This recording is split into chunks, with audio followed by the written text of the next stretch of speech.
Espírito Santo, eu quero te pedir que seja o seu mover nessa noite, falando por meio das minhas palavras.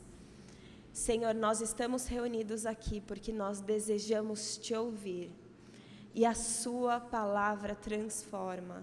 Então eu quero pedir, Senhor, que essa noite seja uma noite de palavras transformadoras, que possam trazer frutos eternos e frutos abençoadores ainda para essa vida, Senhor. Senhor, que esse ministério prospere e que o casamento de cada um que está aqui também prospere. É isso que eu te peço no nome de Jesus. Amém. Amém. Não estranhem que eu estou descalça. Quem me conhece já viu descalça de vez em quando, mas faz quase um ano que Deus me falou para pregar descalça, então aqui estou. Bom, eu quero começar falando de 2 lugares que marcaram a história de formas completamente opostas, mas que são lugares que podem servir de exemplo para algo que está em nós. Começando com o primeiro lugar, quero levá-los a refletir algo que aconteceu em 1940 na Polônia. Quem sabe um pouquinho de história é levado então a um momento muito terrível da história. Nesse momento, a Alemanha nazista continua expandindo cada vez mais e agora a Polônia faz parte do seu território, Terceiro Reich. E é neste lugar, na Polônia, em 1940, que começa a ser desenvolvido mais um campo de concentração que se tornaria, então, o maior símbolo do Holocausto. Criado pelo Partido Nazista, debaixo da liderança de Adolf Hitler, esses campos de concentração eram campos de extermínio do povo judeu. Esse lugar, então, foi criado, assim como os outros campos, porque os presídios, tanto da Alemanha quanto dos novos territórios, não eram suficientes para abrigar o tamanho da quantidade, o grupo de judeus que estavam sendo capturados pelos alemães, simplesmente por serem judeus. Bom, um pouco depois, anos depois, no julgamento de Nuremberg, o comandante Rudolf Höss chega a falar que foi nesse campo de Auschwitz que 3 milhões de judeus morreram. 2,5 milhões gaseificados e 500 mil deles por fome ou doença. Eu quero que vocês reflitam comigo como deveria ser a sensação dos judeus que eram levados para lá. Alguns ainda com um pouco de dúvida do que iria acontecer, mas logo tinham a clareza que aquele era um lugar onde as suas vidas iriam terminar. Então, o fato de serem quem eles eram, judeus, fazia com que o destino deles dentro daquele lugar fosse determinado. Era um lugar rodeado por grades elétricas, não existia possibilidade nenhuma de uma fuga. Na verdade, poucos relatos mostram que alguns poucos espertos e sortudos conseguiram sair de lá, mas a grande maioria teve o seu fim naquele lugar. Então pensem comigo, qual era a sensação de estar naquele lugar? Eles estavam presos, eram prisioneiros. Eu imagino com vocês agora a dura experiência que esses judeus tiveram de estar rodeados, desejar sair do lugar, porém saber que aquele lugar era a sua prisão definitiva. Mas eu convido vocês para um outro lugar, séculos atrás também, um lugar chamado Jandira, na Índia, Fortaleza de Jandira. Essa fortaleza ficava localizada numa ilha, em Murud. Esta ilha era uma ilha onde o redor dessa ilha era de grandes rochedos, grandes pedras. E nesta ilha foi construída então uma fortaleza. Essa fortaleza tinha muralhas de pedra de mais de 12 metros de altura. E da mesma forma que Auschwitz, ela era rodeada. E aqueles que estavam lá dentro não saíam. Porém, neste lugar, povos foram salvos, porque essa fortaleza foi conhecida na Índia como a fortaleza impenetrável.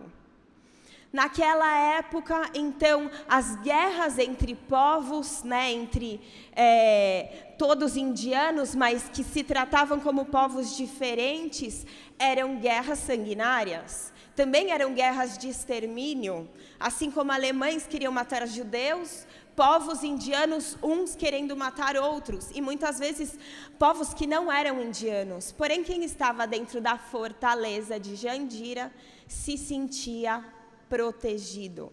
Era muito difícil conseguir subir as pedras. Quanto mais subir as pedras e as muralhas, sendo que ao redor dessa ilha existia um mar revolto. Então você precisava chegar de barco para tentar atacar. E, como eles falavam, era uma ilha impenetrável. Então eu quero que vocês reflitam comigo como era estar dentro da fortaleza Jandira. Era um alívio. Então imagine a experiência, a maravilhosa sensação de estar rodeado e protegido daqueles que queriam destruir.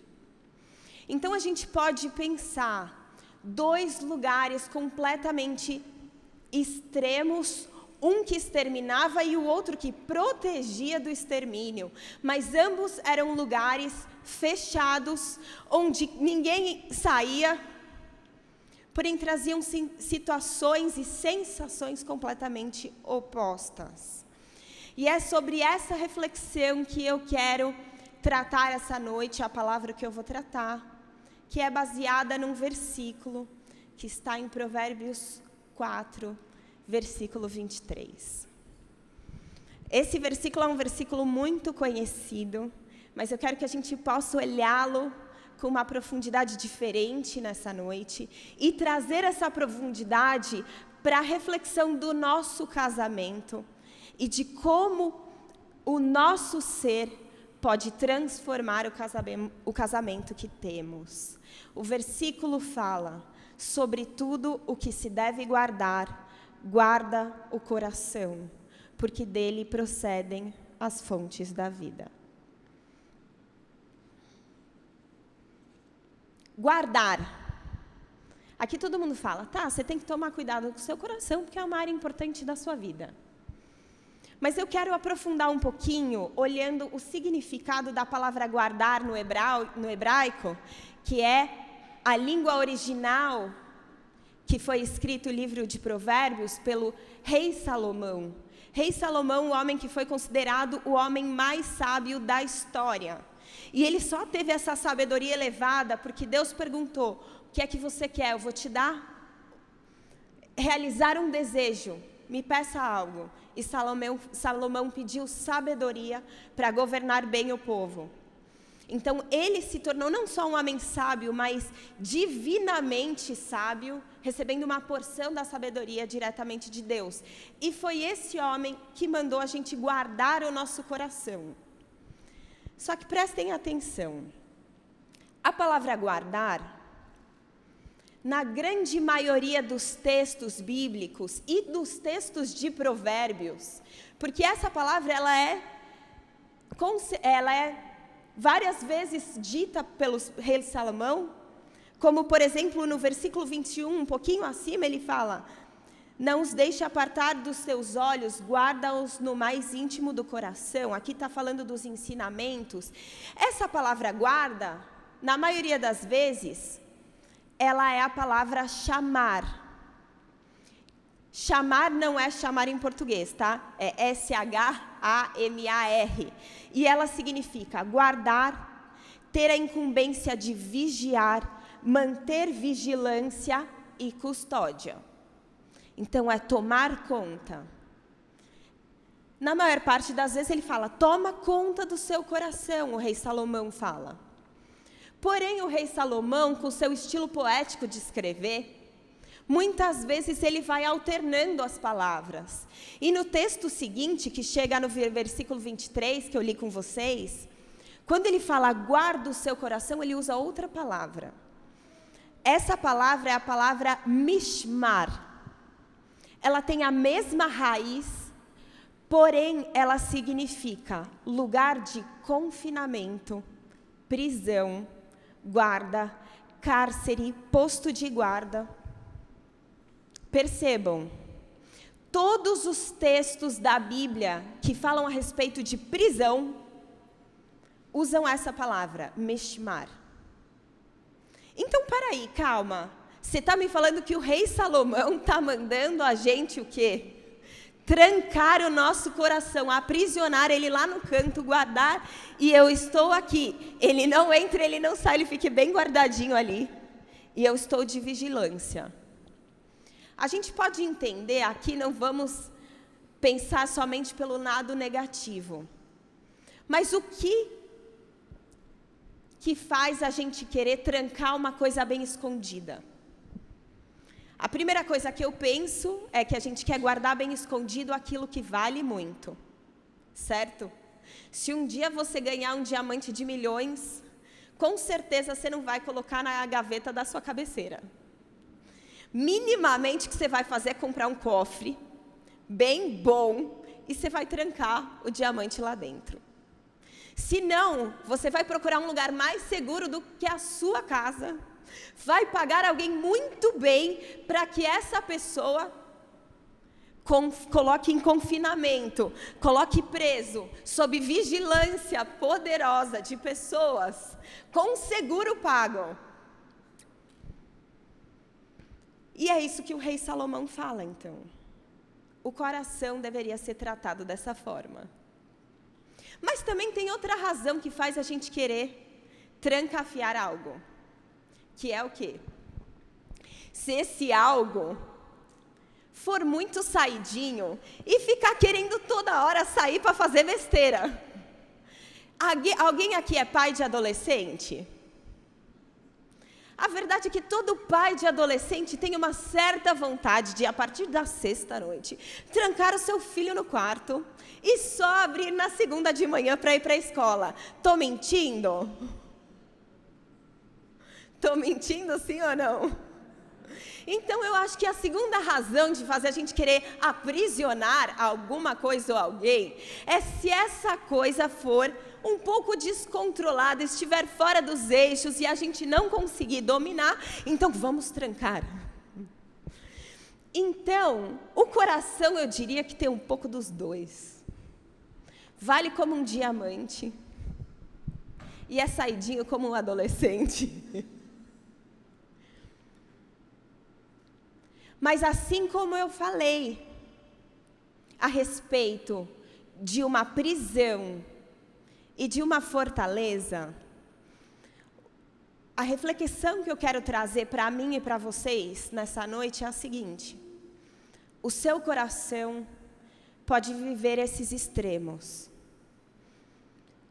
Eu escolhi extremos bem longes um do outro para representar, mas a verdade é que todos os nossos corações se encontram em algum lugar entre essas duas realidades, uma prisão terrível ou uma fortaleza maravilhosa. O nosso coração sempre será um lugar rodeado. Você não pode sair dele. O seu coração, apesar de ser um órgão físico, o coração citado na Bíblia não é este que você sente bater no seu peito. Os hebreus, e eu acredito que muitos povos, atribuem ao nosso órgão coração aquilo que nós chamamos o lugar dos nossos sentimentos, da nossa identidade, aquilo que a gente pensa, aquilo que a gente é. Isso tudo está rodeado. Você não pode sair desse lugar. É quem você é. E a verdade é que ninguém pode entrar lá. Por mais que os poetas digam, o meu grande amor habita no meu coração, a verdade é que não habita. Só você habita nele. Na verdade, tem alguém mais que é capaz de habitar nele. esse alguém é o Espírito Santo. Todo aquele que crê em Jesus como Senhor e Salvador, recebe a visitação do Espírito de Deus para habitar no seu ser interior. Então, esse ser interior tem companhia. Então, a pura verdade, por mais que você seja casado há muitos anos, seja feliz, tudo que eu tenho, ela sabe, tudo que ele diz, eu aceito, nossa, a gente tem um casamento maravilhoso, mas no seu ser interior só habita você mesmo. Você pode comunicar aquilo que está no seu interior, mas o seu cônjuge nunca vai poder entrar lá. Você pode abrir para ele olhar por uma janelinha e falar, nossa, eu estou conhecendo você intimamente. Mas ele não vai entrar lá. Esse é um lugar seu e de Deus. Sobretudo que você deve manter bem fechadinho, guardadinho, protegidinho. Envolto com muralhas. É o seu coração. Então, vocês entenderam a força da palavra guardar que o rei Salomão deu? Eu acho que para quem ouviu essa poesia, que é o livro de Provérbios, deve ter pensado, nossa, esse poeta, rei Salomão, ele é muito inteligente, mas ele é dramático, né? Aprisione o seu coração. Lacre ele. Essa é a palavra que representa. O extremo mais negativo dessa prisão é uma prisão. E o mais positivo é uma maravilhosa fortaleza. Só que o início desse texto, ele fala, sobretudo. Ou seja, acima de todas as coisas. E essas duas palavras no início do texto têm grande importância. Sabem por quê? Porque a gente quer guardar o coração, mas a verdade é que fica bem abaixo na lista de prioridades. Pensa no seu casamento e na sua vida. Pensa na sua vida. Se alguém fizesse uma pergunta de bate-pronto, faça uma lista das coisas que você quer proteger. O que é que você quer proteger? Aí você vai falar, eu quero proteger o meu casamento, eu quero proteger os meus bens. Vamos falar bem a verdade, né? Se você pudesse escolher garantir a proteção de alguma coisa, você fala, minha casa, meu dinheiro da conta do banco, minha saúde, o que mais? Filhos, proteger meus filhos, o que mais? Paz.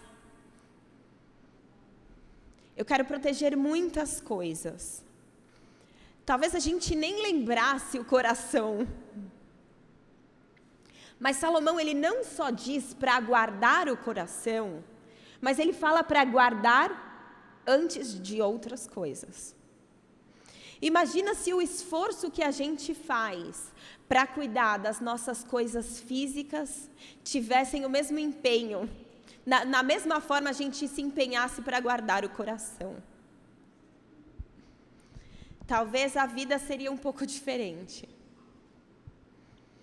O mesmo Salomão, que escreveu esse texto, em Salmo 127:1 diz, se o Senhor não edificar a casa, em vão trabalham os que edificam. Se o Senhor não guardar a cidade, em vão vigia a sentinela.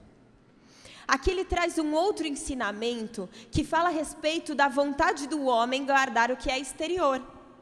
Então ele diz, você está querendo guardar o exterior, mas é melhor colocar Deus nessa história, porque o exterior não se guarda com garantia, a não ser que Deus decida o guardar. Então essa palavra é até chamar aquela que eu falei, que é guardar mesmo, vigiar. Salomão sabe que o homem quer edificar e guardar coisas exteriores. Por isso é esse mesmo Salomão que diz com muita precisão, e não só vigie, mas faça uma muralha de contenção, de proteção. Levante pedras, construa algo ao redor do seu coração. Antes de qualquer coisa. Antes de tentar guardar o que é exterior.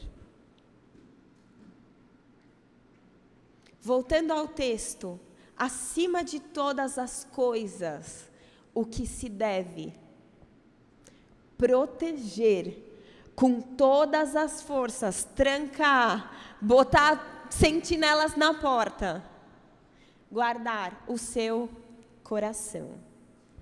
Coração é a sede das emoções, do sentimento. Tudo isso era atribuído ao coração literal, mas nós sabemos que os sentimentos estão nos pensamentos. Então, nós devemos guardar tudo que pensamos e sentimos. E a verdade é que poucas pessoas se dão conta que o pior mal não está fora, mas está dentro. Muitas vezes, quando a gente se converte, a gente começa a lutar com o mal exterior somente. Então, a gente acha que tudo é obra de Satanás na nossa vida. As tentações vêm, então, de um demônio que está falando nos nossos ouvidos. Nós achamos que o mal está no mundo, que o mal que assola os nossos filhos está na sociedade. Quando, na verdade, por meio da Bíblia, a gente descobre que o pior mal que pode destruir o homem está no seu coração. Mateus 15:17 diz: ainda não compreendeis que tudo que entra pela boca desce para o ventre e é lançado para fora? Ou seja, o que você come vai pela barriga e depois você sabe por onde sai. Mas o que sai da boca procede do coração. E isso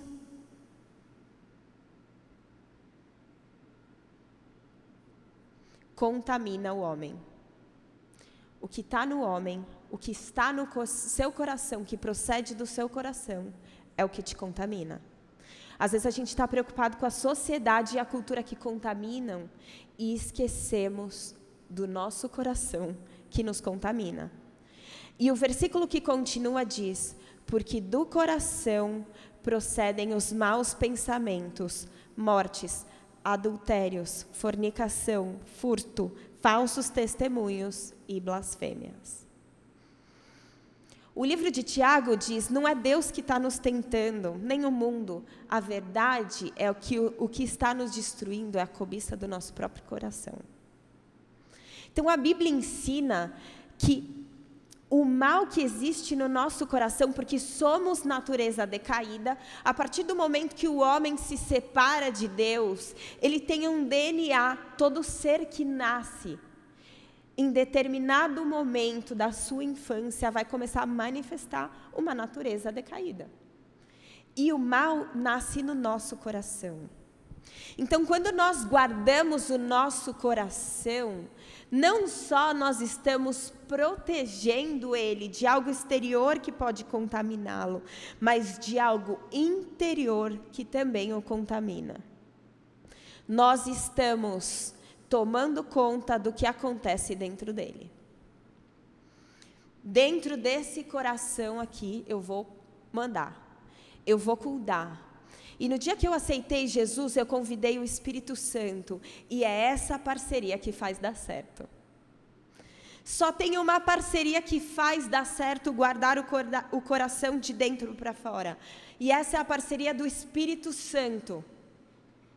E o mais incrível desse texto é porque ele termina dizendo: sobre tudo que deve guardar, guarda o seu coração, pois dele procedem as fontes da vida.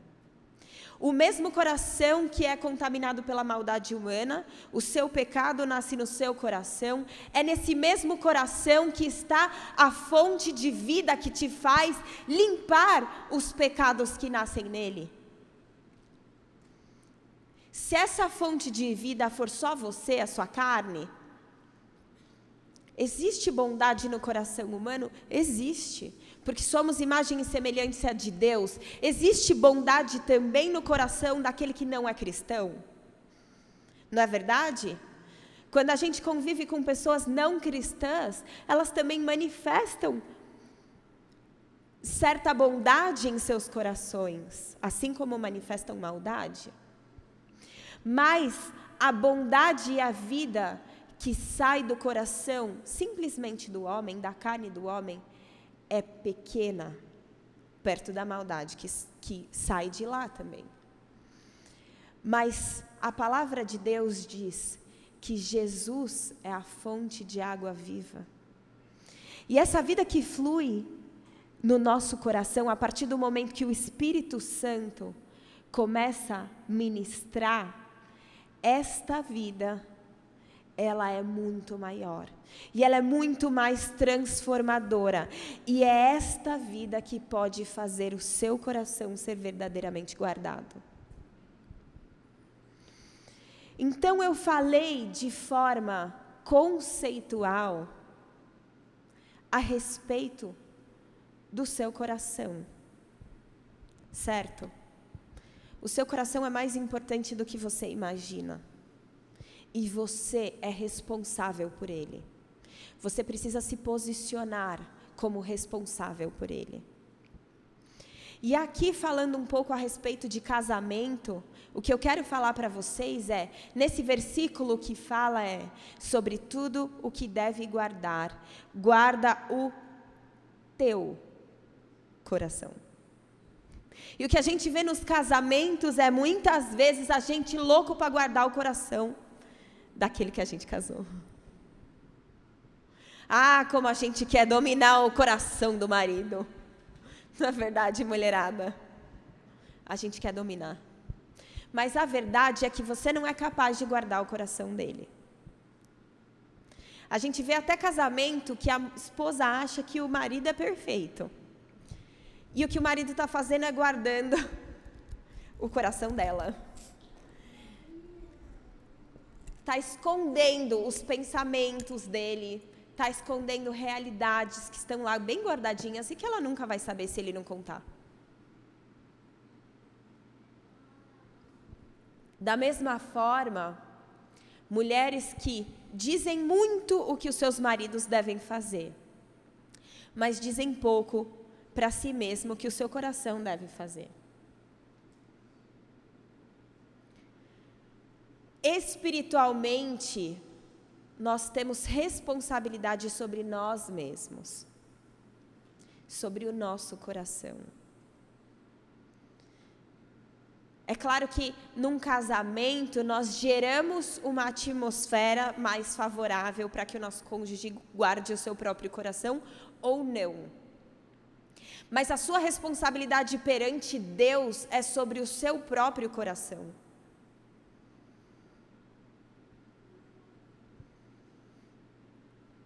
E de forma prática, como nós guardamos esse coração? Como que então você pode fazer o que o rei Salomão, o homem mais sábio de todos, disse? Como fazer? Como guardar o coração? Como isso é possível? Eu diria que o ambiente em que você expõe o seu coração, ele pode ser para destruição ou para proteção. As relações que você expõe o seu coração, porque o seu coração é a central dos seus pensamentos e dos seus sentimentos. As relações que você expõe o seu coração atingem a ele. A cultura que você expõe o seu coração também pode tocá-lo. As verdades ou mentiras que você expõe ao seu coração também podem transformá-lo. Então é claro que é muito mais difícil guardar um coração numa sociedade corrompida do que numa sociedade salva. Uma sociedade pura, uma sociedade justa. Porém, existe uma força maior do que a cultura, E aqui eu vou dizer o porquê que eu estou falando isso. Porque a gente sabe que a gente vive num mundo não cristão. Apesar da sociedade ocidental, ela ter um berço cristão, a gente sabe que nós estamos caminhando para se distanciar de verdades cristãs. Apesar dessa cultura, existe uma força que é mais poderosa do que a cultura. E essa força é a palavra de Deus. Salmo 119, 97 diz, e aqui quem fala é o rei Davi. E ele disse, guardei a tua palavra no meu coração, para eu não pecar contra ti. Então, você deve proteger o seu coração das ações externas, sim. Porém, existe algo que você pode guardar e trazer para dentro do seu coração, que é a palavra de Deus. Então, ao mesmo tempo que nós vivemos numa sociedade que é impossível que você só esteja em ambientes propícios a um coração guardado, não é? Você tem que trabalhar. Então, aqui na palavra não fala que o adultério nasce no coração? Sim. Mas vamos pensar que você trabalha. No seu trabalho, vai ter lá uma mulher ou vai ter lá um homem que está disposto a ter um caso com você, independente de você ser uma pessoa casada ou não. Então, aquela atmosfera é uma atmosfera que pode tentar o seu coração. O desejo do adultério, ele não vai nascer fora, ele vai nascer dentro. Porém, mesmo estando num trabalho assim, aquele que guarda a palavra no coração está muito mais fortalecido para não pecar naquela área, para não escolher adulterar. O ódio, a ira, a violência também nascem no coração, não nascem no ambiente externo. Por isso você precisa guardar a palavra de Deus no coração, que é uma palavra de vida, que nos coloca nos eixos, né? Que mostra como somos falhos e que precisamos do Espírito Santo. Se você puder evitar situações externas que gerem violência, evite, mas acima de tudo, guarde a palavra no seu coração. E saiba que isso é mais importante do que as outras coisas.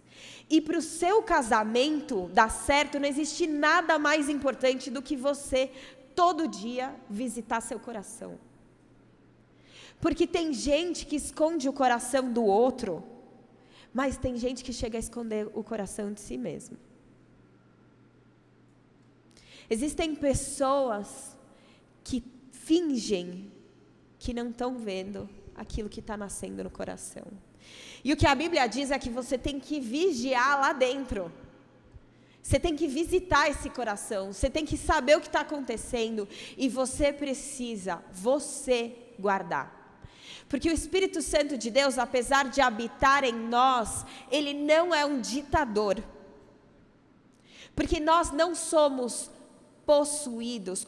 Já viu uma pessoa possuída por um espírito maligno? Que perde a sua capacidade de decidir e de repente ela perde os seus sentidos? Com o Espírito Santo não é assim. Você não deixa de escolher a sua atitude, a sua palavra. Você continua com o domínio dos seus atos porque assim Ele quis. Então, no seu coração, você precisa estar com o Espírito, manifestar o poder do Espírito, dar direção para Ele, mas a decisão é sua. Por isso você precisa visitar o seu coração e saber se ele está caminhando para um lugar que vai dar ruim. Guarda o seu coração, entra lá todo dia. Quando você for ter seu tempo com Deus, 5 minutinhos antes, faz uma visita no coração e percebe o que está acontecendo lá dentro. Porque lá tem a fonte da vida, mas também os probleminhas nascem lá, né? Acima das outras coisas, quanto tempo você tem dedicado para guardar o seu coração? Quanto tempo você tem separado para refletir como a situação lá dentro está. Algumas pessoas passam tanto tempo sem comandar o seu próprio coração, que elas vivem situações onde o coração se torna um presídio. Se a gente leu lá em Mateus 15 que esses pecados nascem no próprio coração, e a gente sabe por meio da Bíblia que esses pecados aprisionam, de repente, você está morando naquele presídio onde é uma grande guerra, que quem manda lá são os presidiários. Você sabe que o seu caminho é a morte. E a Bíblia diz isso. O resultado do pecado é a morte, né? O fim do pecado é esse. Semana passada, eu e o Ramon, a gente está construindo uma casa, e quando a gente casou, a gente mudou para um apartamento e fez uma reforma. E a gente teve um empreiteiro muito bom. A gente gostava muito dele. Ele tinha um trabalho maravilhoso. A equipe dele, foi tudo lindo. E na época a gente sabia que ele tinha problema com droga, tinha se libertado e tal. Mas, ele era um cara sensacional. E semana passada, a gente lá com os nossos problemas de obra, né? Quem constrói sabe que, gente, socorro. A gente estava falando, nossa, que saudade do Marcelo, né? Aí eu falei, gente, podia ser o Marcelo fazendo a nossa obra. Aí o Ramon falou, você não sabe, eu descobri que hoje ele está morando na rua. Aí eu falei, não é possível. Ele falou, virou morador de rua. E o meu tio teve uma conversa com ele recentemente, o Ramon me contando, e falou, Marcelo, cara, você é muito bom no seu trabalho, você sabe que se você quiser sair da rua, você sai. E aí ele falou, estou bem aqui. Ele está na rua porque ele é usuário hoje de crack. Terminou o casamento dele, ele tem filhos, provavelmente perdeu contato com a família toda. E hoje o prazer dele, o único, está no crack. Eu já tive poucos contatos com ministérios, já acompanhei um pouco, ministérios que trabalham com moradores de rua, e muitos deles, na grande maioria, não quer sair da rua, porque eles não têm força mais para sair daquela situação. Essa é uma situação clara onde o coração da pessoa se tornou o seu próprio presídio. A situação de prisão e escravidão dos seus desejos internos se tornou tão forte que a pessoa aceita aquilo e acha que não existe mais possibilidade de sair. Existem pessoas que vivem situações assim também, com adultério, onde, apesar de parte dela saber que ela deveria voltar para a família, para a esposa, para os filhos, não tem força interior mais para lutar contra aquilo. Existem pessoas que vivem essa situação com pornografia. Eu acompanhei uma menina jovem, de 20 e poucos anos, que ela estava numa situação de aprisionamento com a pornografia tão grande, que ela, durante o trabalho, ela precisava parar umas 2 vezes para consumir pornografia no banheiro. Com 20 e poucos anos. E aqui eu estou falando de casos extremos, né? Assim como eu falei no começo, né? Auschwitz, um centro de concentração, uma prisão, que foi provavelmente a prisão mais conhecida de todas, e a gente olha essa realidade e fala, que horror! Assim como a gente olha a situação desse Marcelo, que era um grande empreiteiro, hoje está na rua como viciado em crack, e a gente fala, meu Deus, que horror! Ou essa menina que chegou numa situação de consumo de pornografia, que ela não consegue ter um dia de trabalho tranquilo, a gente fala, que horror, eu estou longe disso.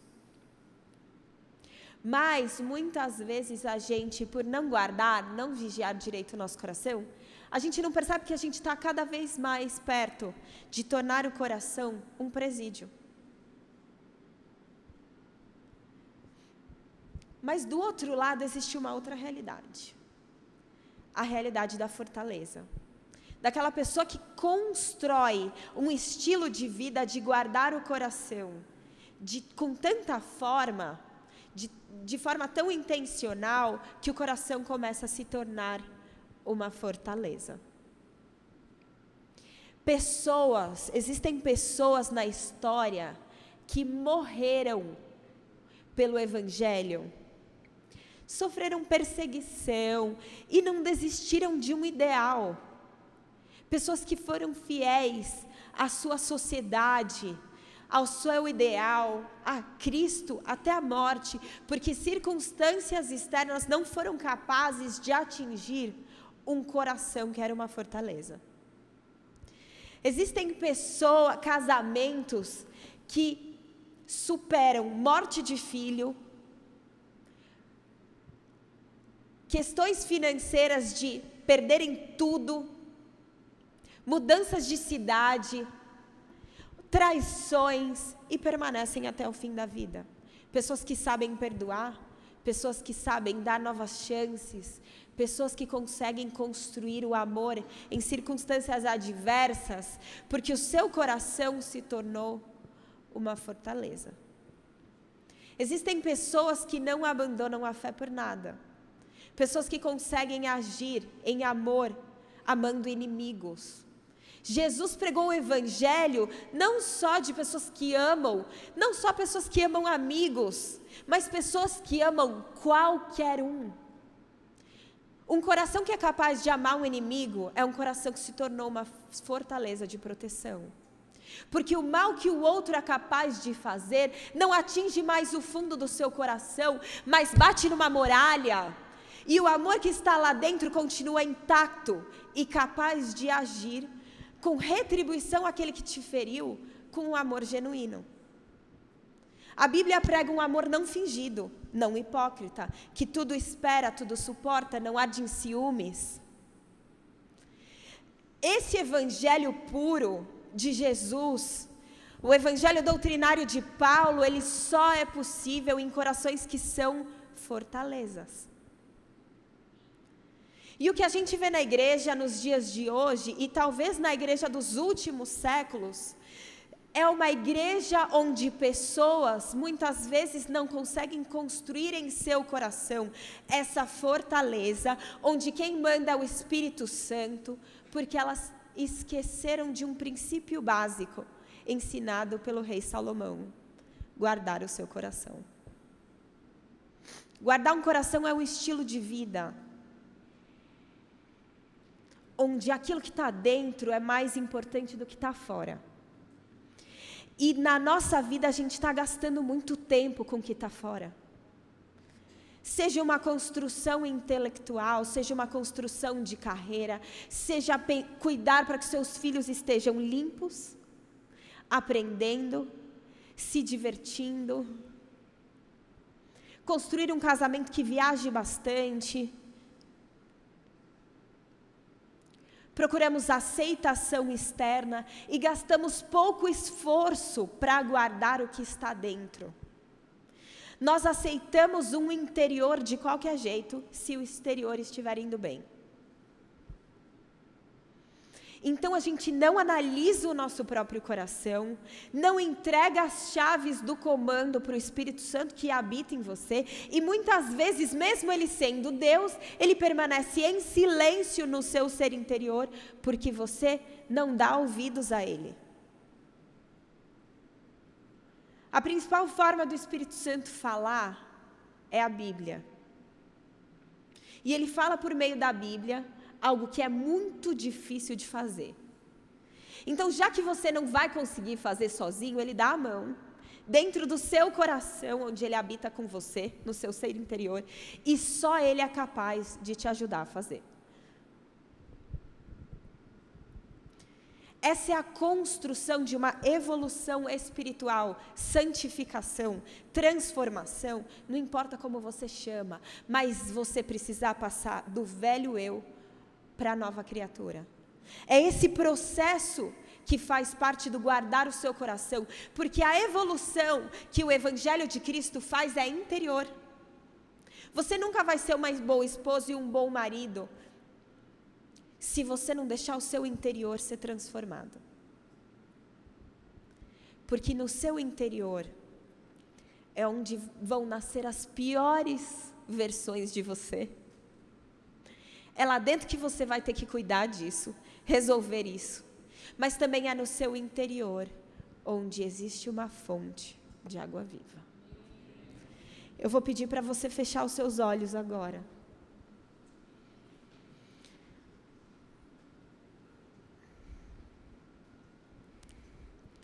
E eu quero que você pense no seu coração. O seu coração é um lugar onde só está você e o Espírito Santo. Mas é nesse lugar também que estão seus pensamentos, seus sentimentos, sua capacidade de amar, sua capacidade de odiar, a sua ira, a sua fé. É lá que você toma decisões, tanto para o bem, quanto as decisões para o mal. É lá onde você guarda escondido suas tentações. É lá onde estão seus pecados. Talvez você coloque seus pecados escondidos num quarto no seu coração, porque nem você quer olhar para eles.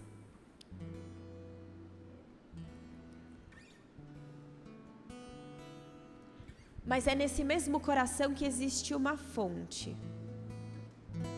Essa fonte é uma nascente.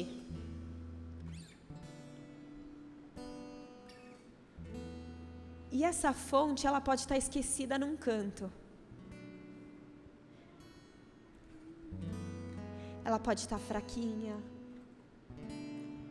Ou ela pode estar forte. Toda a bondade que Deus imprintou no ser humano também está no seu coração. Mas se Jesus é o seu Senhor e Salvador, lá está a fonte de vida que Ele derrama sobre você. Essa é a fonte que pode submergir a maldade do seu coração. Essa fonte que pode controlar tudo que existe de mal em nós, purificar. O seu coração é sua responsabilidade. O seu eu interior é sua responsabilidade. E a sua família espera que você cuide bem dele.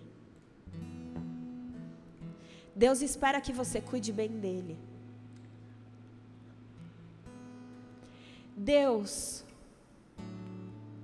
Todo-Poderoso, Ele é seu escudo e fortaleza, socorro bem presente na angústia. Mesmo quando existe angústia e medo, insegurança no coração, o Deus Todo-Poderoso é aquele que é capaz de construir uma muralha de proteção no seu eu interior, para que seu coração se torne uma fortaleza. Uma fortaleza que não depende de circunstâncias externas, mas é uma fortaleza impenetrável. Essa noite é uma noite para você decidir ser responsável pelo seu coração e pelo que está acontecendo nele.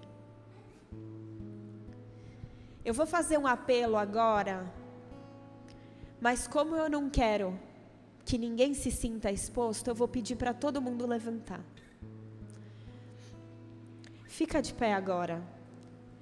Mas você vai pensar se esse apelo é para você. Se o seu eu interior está sendo comandado por alguns pecados, por algum mal que perdeu o controle, eu quero que nesse momento você tome uma decisão de rever essa situação junto ao Espírito Santo. E você vai entregar o controle dele, dessa situação, nas mãos dele. Fala para o Espírito Santo agora: Espírito de Deus, eu não sou capaz sozinho. de vencer o mal que existe em mim. Mas o Senhor é capaz. Obrigado por habitar no meu ser. Aqui dentro somos só nós dois. Me ajuda, porque eu sei que o mal em mim é forte, mas a fonte de água viva que existe no meu interior é poderosa para purificar todo o mal. Espírito Santo, recomeça a minha história. Senhor, agora eu quero declarar toda a falta de fé que tem silenciado o Espírito Santo, eu peço, Senhor, que seja revertida agora por um derramar do seu toque, Senhor. Reaviva a fé que faz com que cada ser entregue o domínio do coração de volta ao Senhor. Que nós tenhamos a decisão de entregar nas suas mãos o nosso coração. Agora eu quero pedir que você tenha um momento com Deus, de dizer que você quer ter um estilo de vida de quem guarda o coração, de quem olha para o interior como mais importante que o exterior. Alguém que quer construir um coração que implanta o reino de Deus nessa terra. Senhor Deus, agora no nome de Jesus eu clamo que o seu Espírito se mova nesse lugar, para que a gente possa, Senhor, entender que aquilo que está dentro constrói, Senhor, tesouros eternos ou destruição eterna. Por isso que a gente possa mudar a nossa visão daquilo que é importante e que nós guardemos o nosso coração sobre tudo, acima das outras coisas, acima, Senhor, das conquistas externas, que a gente busque uma conquista de um interior transformado, que a gente possa, Senhor, buscar ser a nova criatura que o Senhor nos possibilita ser, porque só o Senhor nos traz a possibilidade, mas nós precisamos agir em direção. Senhor, que nós sejamos cristãos verdadeiros, não só da boca para fora, mas que sejamos cristãos que constroem no seu interior edifícios de amor, de paz, de bondade, de longanimidade, de mansidão, de domínio próprio, de alegria. Senhor, que os nossos casamentos sejam fruto de um ser transformado. Que a sociedade, ao ver a nossa vida, pergunte: que coração é esse? Que o nosso marido e a nossa esposa, ao estar ao nosso lado, sejam profundamente tocados por alguém que sabe amar. Que a construção do nosso casamento seja em cima desses corações, 2 corações que se amam conforme o Senhor ama. Que a gente possa construir o amor verdadeiro de 1 Coríntios 13, que só é possível quando o coração é guardado. Que tudo seja para a sua honra, que tudo seja para a sua glória, no nome de Jesus, amém.